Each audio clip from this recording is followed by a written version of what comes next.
ഓരോരോ തോന്നലുകളെ അല്ലാണ്ട് നിന്ന് പറയാ. വീട്ടിൽ വിളിച്ചപ്പോൾ അമ്മ അവിടെ നല്ല പച്ചമാങ്ങ ഇട്ടിട്ടുള്ള ചെമ്മീൻ കറി വെക്കുന്നത് കേട്ടപ്പോൾ തൊട്ടുള്ള കൊതിയാണ് കേട്ടോ. എന്തായാലും എറണാകുളത്തും തൃശ്ശൂർ വരെ എത്താനുള്ള സമയപരിമിതികൾ കാരണം ഞാൻ ഇവിടെ ഉണ്ടാക്കാമെന്ന് വിചാരിച്ച നേരെ സൂപ്പർ മാർക്കറ്റിൽ വിട്ടു. ഭാഗ്യം പച്ചമാങ്ങ കിട്ടിയിട്ടോ. അങ്ങനെ ചെമ്മീനും വാങ്ങി നേരെ വീട്ടിലോട്ടും വിട്ടു.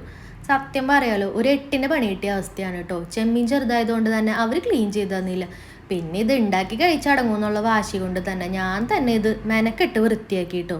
ഇനി ഇതിലേക്ക് വേണ്ട സാധനങ്ങൾ പച്ചമാങ്ങ, തക്കാളി, ഇഞ്ചി, പച്ചമുളക്, ചുമന്നുള്ളി ചതച്ചത്, വേപ്പില.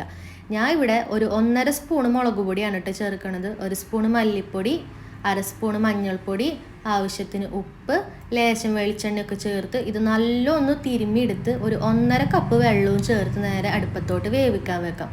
അങ്ങനെ ഏകദേശം നമ്മുടെ കറിയൊക്കെ ഒന്ന് തിളച്ച് വരുമ്പോൾ നമുക്ക് കഴുകി മാറ്റി വെച്ചിട്ടുള്ള ചെമ്മീനും കൂടി ചേർത്ത് ഒരു 20 മിനിറ്റ് അടച്ച് വെച്ച് വേവിക്കാം കേട്ടോ. അങ്ങനെ ഏകദേശം നമ്മുടെ കറിയൊക്കെ ഒന്ന് വെന്തിട്ടുണ്ട്. ചെമ്മീനൊക്കെ വെന്ത് കറിയൊക്കെ ഏകദേശം കുറുകിയ പരിവാകുമ്പോൾ അടുത്ത ആൾ ചേർക്കാം. വേറെ ആരുമില്ല, തേങ്ങാപ്പാൽ. അമ്മ എപ്പോഴും പറയാറുണ്ട് മീൻ കറിയിൽ സ്വാദ് കൂട്ടണ തേങ്ങാപ്പാലാന്ന്.